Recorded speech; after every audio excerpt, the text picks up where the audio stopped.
Na nag-usap nga pala talaga sila ng congressman na tumatakbo noon sa Bohol. At sinabi niya, na sinabi niya, kailangan mo ng 300 million pesos para manalo. Pero sabi ni Chairman George Garcia, na misunderstood daw siya. Sir, hindi nga. Kasi kapag papakinggan mo, kailangan mo ng 300 million pesos para manalo. Parang extortion no? Parang nagsasuggest. Nabayaran mo na lang ako ng 300 million pesos para manalo ka ngayong eleksyon. Dayain na lang natin ngayong eleksyon. Pero misunderstood daw si Chairman. Ang ibig sabihin daw niya, yun daw ang magagastos mo sa eleksyon na ito para manalo. Pero sir, ang allowed na gastos lang ng isang congressman ay 3 pesos kada botante.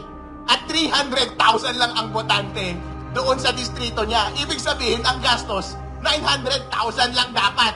Bakit mo sinabing 300 million? Sir, hindi nga.